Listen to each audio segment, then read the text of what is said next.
Steve Morgan for Fishing Monthly Magazine's down here at Hinze Dam for the grand final of the Hobie Bass Australian Nation Kayak Fishing Series. And I'm here with first and second place. And Richard Robson, you didn't quite get across the finish line here this weekend, but you did pretty well for a guy who came from interstate to fish Hinze Dam. Was this the first time you fished Hinze? Yeah, the first time I've laid eyes on it. I don't often get up this way much. I don't usually cross the border. They usually look for me. That's it. And look, you don't need to buy a licence up here. Look, it's one of those places where it's got a lot of fish in it. Historically, Hinze used to run over a fair bit and lose a lot of its fish out of here, but it hasn't run over for many years. It's been risen recently. There's a whole lot of timber. How do you refine where to fish in such a lake where everything looks fishy? Quite simply for me, I avoid timber. Yep. I can't stand it. So what I do in a dam like this is I look for efficient fishing, and efficient fishing to me is where I can see my fish. Yep, on the sounder. On the sounder. So I used the Elite 4 chirp to actually locate a decent few schools. They were very sporadic, but they were interspersed between 4 singular trees. Yep. There were some submerged trees as well, but Yep. I avoided those like the plague. You don't like snags? Don't like snags, don't like losing it, don't like losing fish. Okay, so what was your key bait for this weekend then? The key bait was a 1/6 dam deep in green, watermelon colour, Yep. and a 3.5 swing impact Kaitak. Right, so it was just the standard G-head plastic rig and slow rolling it through the school? A vertical slow roll. Okay, straight down. Straight down, 35 feet of water. They were schooling between 25 and 15. Yep. And that's where the hits would come. And was it a slow roll or was it a stop-start? Really slow roll. Really? So you're just bringing your Hunter Valley techniques to the Queensland? Absolutely. I brought Sinclair up here. Now, how many fish, it's a 3 fish a day limit for this tournament. Did you catch more than your 3 fish each day? Yeah, I went through a number of fish yesterday. I upgraded about 4 times yesterday.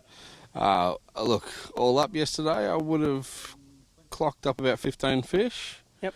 And today a lot less. The schools were far more sporadic and far more spooky. Yep. And they'd move off very quickly. So even because you gave them a touch up the day before. It gave them a touch up the day before, but also yesterday they were exactly the same nature. They would move into different locations constantly. Yep. And once one fish was pulled from it, no matter how far you took your fish to release it away from the school, that school would move. Yep. It would never be in the one location twice. So it took a lot of effort to actually keep relocating those schools, but it all panned out in the end. Yeah, that's great. Although one man here, he caught more bigger fish than you.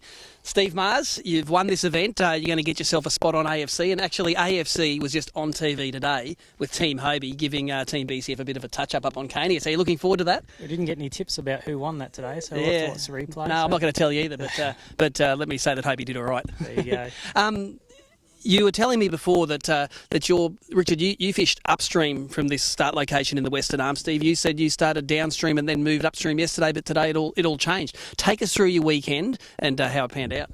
I've pre-fished here a fair bit in the last month or two, and found my better fish came down towards the dam wall. So I figured I might as well. I have caught better numbers up further, but I decided to go for bigger fish.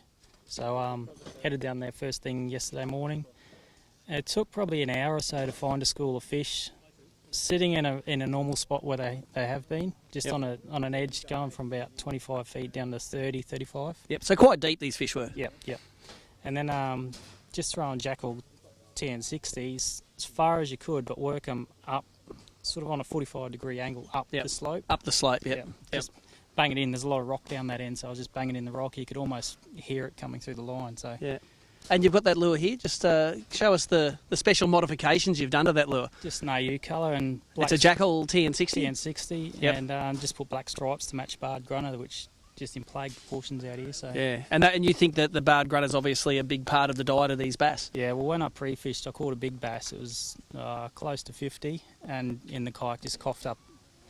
Lots of those. Exact those. Yeah. So you've sat at home at night concocting your plan with the Nico and just drawing the stripes on these fellas. Every jackal in my tackle box has got black stripes. So when you go to a bony brim dam, what are you going to have to do? You're going to have to rub them all off again? Rub them out and get some. Tell us a bit more about the outfit. Since you've got it in your hand, what's this outfit you use to catch them? It's an Omen Black with the Dyer Alexa reel, 8-pound fins braid, and then I started off throwing 16-pound leaders yesterday and found that I didn't really need to go that heavy. So today I dropped down to 6, 8 and 12-pound leaders. So you're fishing fairly open water then to get away with lighter tackle like that?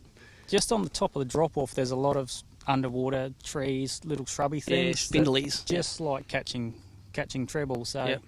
just on the edge of those, but I went heavier line. Just if I did hook one, I had enough strength just to rip it through the tree. And a lot of the fish were actually biting on the backside of those trees. Yeah, So. yeah. It's typical in Hinze. If you can get a lure sort of stuck in a tree and pop it out, that's when they like biting it. What sort of numbers of fish did you go through?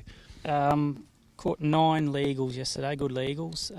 Couple rats. I only got 3 bites today, which were the 3 I landed. Yep. They were biting different today. Yesterday they were just headbutting the lure, just whacking it and taking off. Today they were actually picking at it, so a lot tougher. You had to go lighter, I think, just to feel the bite.